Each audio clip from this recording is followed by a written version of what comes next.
అందరికీ నమస్కారం. జ్ఞానసేతు ఆధ్యాత్మిక ఛానల్‌కు స్వాగతం.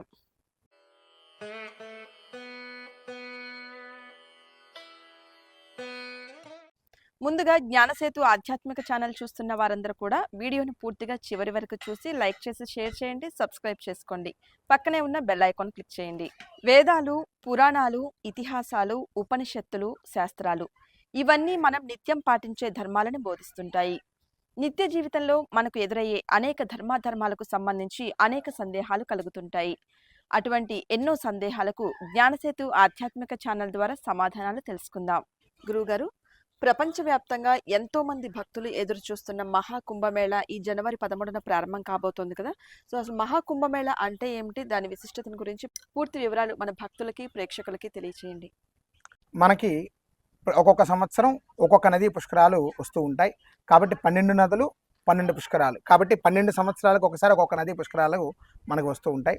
అది ఇందులో భాగంగా ఈసారి జనవరి 13వ తారీఖు 2025వ సంవత్సరం భోగి పండుగ నుంచి ప్రారంభం చేసుకుని ఫిబ్రవరి 26వ తారీఖు శివరాత్రితో ఈ యొక్క కుంభమేళా కార్యక్రమం ముగుస్తుంది.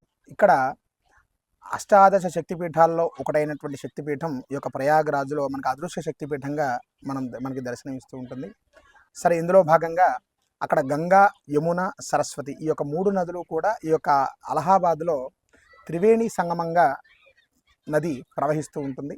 అయితే గంగా బాగా ఎక్కువగా పర్వతతోనూ ప్రవహిస్తూ ఉంటుంది. అలాగే యమున మరొక పక్క నుంచి నిదానంగా ప్రవహిస్తూ ఉంటుంది. కానీ సరస్వతి నది ఇక్కడ అంతర్వాహినిగా ప్రవహిస్తూ ఉంటుంది. ఏదైతేనేమి త్రివేణి సంగమంగా ఈ యొక్క 3 నదులు కూడా కలిసి ప్రవహిస్తూ ఉంటాయి ఈ యొక్క అలహాబాద్ ప్రయాగరాజులో. అయితే ఇందులో భాగంగా రానున్నటువంటి జనవరి 13వ తారీఖు నుంచి ఫిబ్రవరి 26వ తారీఖు వరకు మహాకుంభమేళా కార్యక్రమం జరగబోతూ ఉంది. మన హైందవ ధర్మంలో మనకు ఉండేటువంటి ఆచరించేటువంటి పెద్ద పండుగల్లో ఒకటి కూడా ఈ యొక్క కుంభమేళాని ఖచ్చితంగా మనం చెప్పుకోవచ్చు.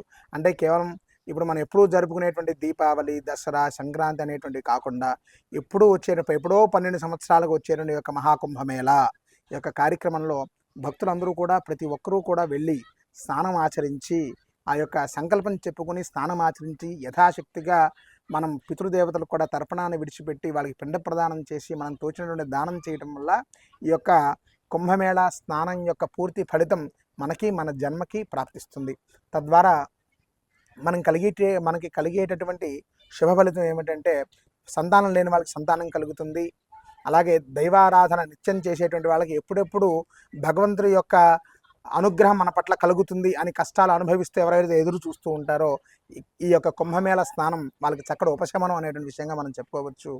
కాబట్టి ప్రతి ఒక్కరూ కూడా హైందవత్వంలో ఉన్నటువంటి ప్రతి ఒక్కరూ కూడా ఈ యొక్క కుంభమేళలో వెళ్ళి చక్కగా స్నానం ఆచరించండి. ఎంతో విశేషమైన ఈ యొక్క మహాకుంభమేళ యొక్క ఉత్సవాన్ని ప్రతి ఒక్కరూ కూడా అక్కడికి వెళ్ళి జరుపుకోండి. ఇక్కడ ఉండడం కాదండి, ఉత్తరప్రదేశ్లో ఉన్నటువంటి అలహాబాద్ ప్రయాగరాజ్కి వెళ్ళి అక్కడ స్నానం ఆచరించి ఆ యొక్క పుణ్య ఫలితాన్ని పొందండి. ఓం నమ శివాయ. శివోహం.